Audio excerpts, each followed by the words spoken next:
एक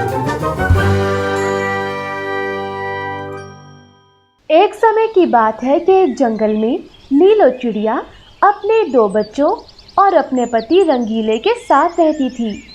वे सब खुशी के साथ जीवन बिता रहे थे। कुछ फासले पे उनके साथ उनके दोस्त कौवा, तोता और कबूतर भी रहते थे।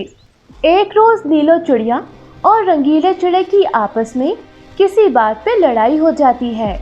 अरे रंगीले, मैंने तुमसे कब कहा था कि हमारे लिए या हमारे बच्चों के लिए भोजन लेकर आओ? पहले भी तो मैं ही लेकर आती थी, अब भी ले आऊंगी। तुम बस हमें शांति से रहने दो। अच्छा, तो तुम्हारा मतलब है मेरी वजह से तुम लोग शांति में नहीं हो? बस यही औकात है मेरी अब तुम लोगों की जिंदगी में।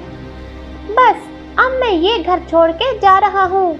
तुम रहो अपने बच्चों के साथ शांति से। अरे जी, ऐसा ना करे, हमको छोड़ के मत जाए। मैं इन नन्हे मासूम बच्चों के साथ अकेले कैसे जीवन बिताऊंगी? मुझ पे नहीं तो इन मासूमों पे तरस खाओ। रंगीला चिड़ा नीलो चिड़िया और उसके बच्चों को रोता हुआ छोड़ के वहां से चला जाता है। आसपास के पंछी और नीलो चिड़िया के दोस्त तोता, कौवा और कबूतर भी आ जाते हैं और उसको तसल्ली देते हैं। अरे बहन, तुम चिंता मत करो। रंगीला ऐसे ही जज्बाती हो जाता है। जब उसे अपनी गलती का एहसास होगा तो वो वापस आ जाएगा। नीलो चिड़िया मुसलसल रोए जा रही होती है। अच्छा बहन, मैं जाता हूँ और उसे ढूंढता हूँ। उससे मिलकर उसको समझाऊंगा। मुझे उम्मीद है वो समझ जाएगा। मैं उसे वापस लेकर आऊंगा। आहिस्ता आहिस्ता तमाम पंछी वहां से चले जाते हैं।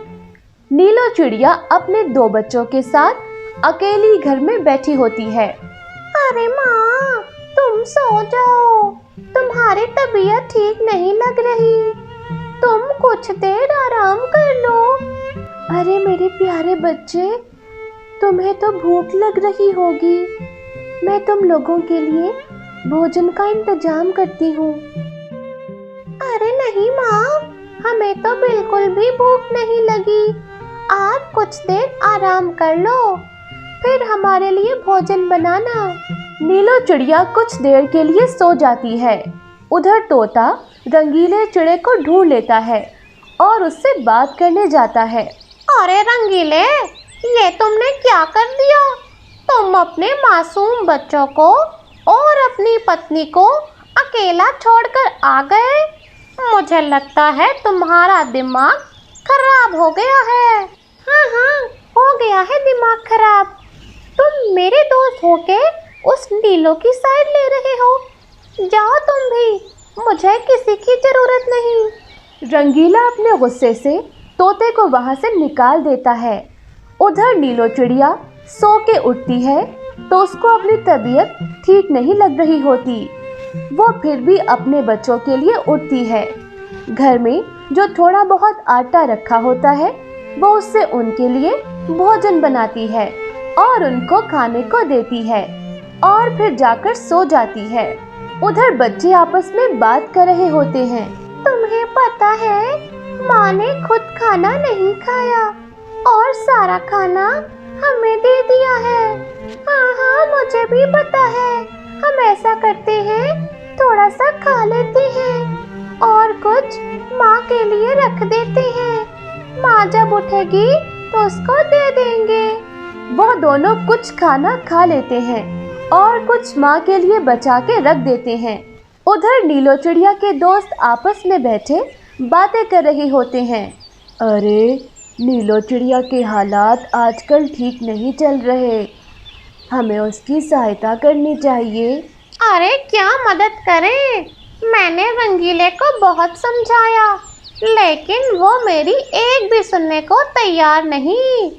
अब हम और क्या करें? यार ऐसा करते हैं, नीलो चिड़िया को अपने घर ले आते हैं, उसको अच्छे से ख्याल रखते हैं। वे सब नीलो चिड़िया और उसके बच्चों को अपने घर ले आते हैं। लेकिन नीलो चिड़िया की हालत रोज बरोज बिगड़ती जाती है। नीलो चिड़िया की बिगड़ती हालत को देखकर कौवा तोते से कहता है, अरे यार तोते, तुम रंगीले के पास जाओ और उसको बताओ कि नीलो चिड़िया जिंदगी और मौत की जंग लड़ रही है और वो वापस आ जाए। इस पे तरस खाओ। तोता रंगीले के पास जाकर उसको सारी बात बताता है। नीलो चिड़िया के बारे में सुनकर रंगीले चिड़े को अपनी गलती का एहसास हो जाता है। अरे यार, मुझे नीलो के पास ले चलो, मैं उससे माफी मांग लूंगा, वो मुझे देखकर ठीक हो जाएगी। तोता रंगीले को लेकर नीलो चिड़िया के पास आता है। नीलो की हालत देखकर रंगीला रोने लग जाता है। नीलो, मुझे माफ कर दो, मुझसे बहुत बड़ी गलती हो गई है। मुझे नहीं पता था तुम मेरे गुस्से को इतना दिल पे ले लोगी। तुम कितनी बीमार हो गई हो। अब मैं वापस आ गया हूँ। तुम्हें और अपने मासूम बच्चों को कभी छोड़ के नहीं जाऊंगा। तुम अब बिल्कुल ठीक हो जाओ। रंगीला चिड़ा और नीलो चिड़िया अपने बच्चों को लेकर अपने घर चले जाते हैं। रंगीला चिड़ा नीलो का बहुत ख्याल रखता है। कुछ ही दिनों में नीलो चिड़िया बिल्कुल ठीक हो जाती है और वे अपने पति रंगीले और अपने बच्चों के साथ हंसी खुशी जीवन बिताने लगती है। एक समय की बात है कि जंगल में बहुत आंधी और तूफान के कारण सब पंछियों के घर गिर के तबाह हो गए थे और पूरे जंगल का निजाम दरहम बरहम हो गया था।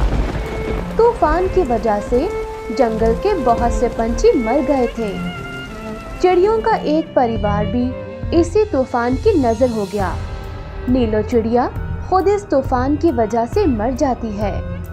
खुशकिस्मती के कारण नीलो चिड़िया की नन्ही सी बेटी बच जाती है, जो कि 2 दिन पहले ही अंडे से निकली होती है। उसी जंगल का महाराज तोता, जिसकी कोई बेटी नहीं होती, वो तरस खा के चिड़िया की बेटी को अपने घर ले जाता है और उसे अपनी बेटी बना लेता है। बेटी, आज से तुम्हारा नाम लक्ष्मी है। आइंदा से मैं आपको लक्ष्मी के नाम से पुकारूंगा। हर वो चीज तुम्हें दूंगा जिसकी तुमको जरूरत होगी। मेरी अपनी तो कोई बेटी नहीं, मगर आज से तुम मेरी बेटी बन के रहोगी। तुम्हारे माता पिता तो जीवित नहीं, लेकिन मैं तुम्हें माता पिता का प्यार दूंगा। ठीक है प्यारे पापा, मैं भी आपको बेटी बन के दिखाऊंगी और सारी जिंदगी आपकी खिदमत करूंगी। तोते महाराज अपनी बेटी लक्ष्मी का बहुत ख्याल रखता है। कुछ बरस बीत जाने के बाद लक्ष्मी बड़ी हो जाती है। तोते महाराज उसकी शादी के बारे में सोच रहे होते हैं। अरे, अब लक्ष्मी बेटी बड़ी हो गई है, अब मुझे उसकी शादी के बारे में सोचना चाहिए। मेरी बेटी ने बचपन से ही बड़े दुख देखे हैं, उसे भी अपने जीवन का सहारा मिलना चाहिए। पता नहीं मैं और कितने दिन जीता हूँ। मैं आज ही अपनी बेटी के लिए जीवन साथी तलाश करता हूँ। तोता यही सोच रहा होता है कि एक उल्लू जल्दी से उसके पास आता है। अरे तोते महाराज, आज आपके लिए एक बहुत ही बुरी खबर है। अरे उल्लू मियाँ, खैर तो है, आप इतने घबराए हुए क्यों हैं? पहले तो इतनी जल्दी में कभी नहीं आए। मुझे लगता है आज तुम कोई खैर की खबर नहीं लाए हो। हाँ तोते महाराज, आज खैर की खबर नहीं है। मैंने अभी अभी देखा है एक गिद्ध आपकी बेटी लक्ष्मी को मुंह में उठाए जा रही थी। अरे, तुम ये कैसी खबर सुना रहे हो? आज से पहले तो किसी की इतनी हिम्मत नहीं थी कि कोई मेरे हुक्म के बगैर जंगल में पर भी मारे। वो किस तरफ जा रहे थे? वो उस नदी के पार उस चट्टान की जानिब गए हैं। आओ महाराज, मैं आपको उस जानिब लेके जाता हूँ। तोता और उल्लू उस तरफ चल पड़ते हैं। नदी के पार जब वो चट्टान की जानिब जाते हैं तो देखते हैं कि जालिम गिद्ध ने लक्ष्मी चिड़िया को रस्सियों के साथ बांधा होता है। तोता और उल्लू पास पड़े पत्थरों की जानिब देखते हैं और सोचते हैं कि क्यों ना ये पत्थर उठा के गिद्ध पे मारे जाएं। इसी तरह वो मुंह में पत्थर उठा के गिद्ध पर फेंकते हैं और गिद्ध के सर पे एक पत्थर लगता है और गिद्ध का वहीं पे अंत हो जाता है। तोता और उल्लू चिड़िया को लेके अपने घर में वापस आ जाते हैं। उल्लू मियाँ, आपका बहुत शुक्रिया। आपने इस मुश्किल वक्त में मेरी मदद की। आपकी मदद की वजह से मेरी प्यारी बेटी लक्ष्मी वापस आ गई। अगर आप ना होते तो शायद ऐसा मुमकिन ना था। तोते महाराज, मुझे आपकी मदद करके बहुत खुशी हुई। मैं हर मुश्किल वक्त में आपके साथ रहूंगा। उल्लू मियाँ, एक बात की वजह से मैं बहुत परेशान हूँ।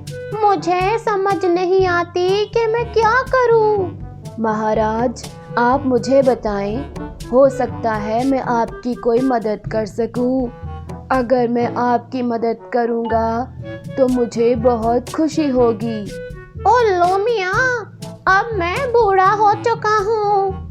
मैंने लक्ष्मी को जब बेटी बनाया था उस वक्त लक्ष्मी बहुत नन्ही सी थी। तब से लेकर अब तक मैंने इसको अपनी बेटी की तरह पाला है। मुझे लगता है कि अब मैं ज्यादा देर तक जी नहीं सकूंगा।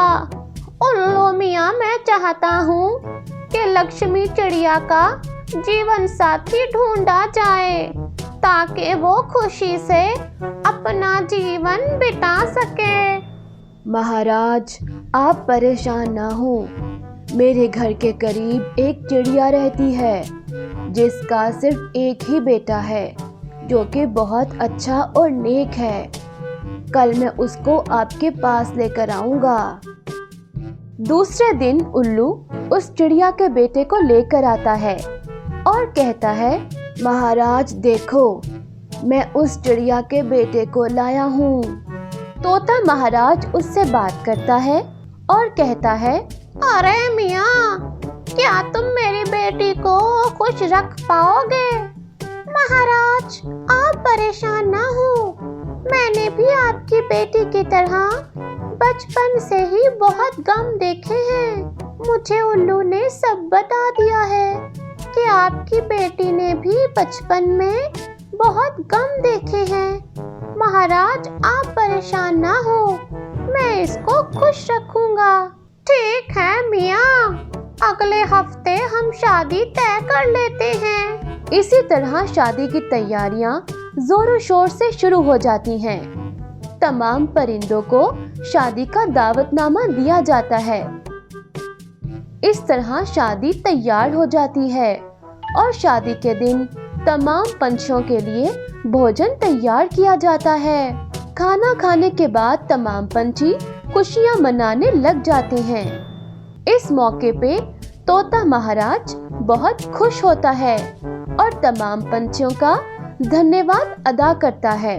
शादी के बाद दोनों चिड़िया और चिड़ी खुशी से एक दूसरे के साथ जीवन बिताने लग जाते हैं और दोनों मिलके तोते महाराज की बहुत खिदमत भी करते हैं। प्यारे दोस्तों, अगर आपको हमारी ये कहानी पसंद आई तो हमारे चैनल मज़ा टीवी हिंदी स्टोरीज को सब्सक्राइब करना मत भूलिएगा।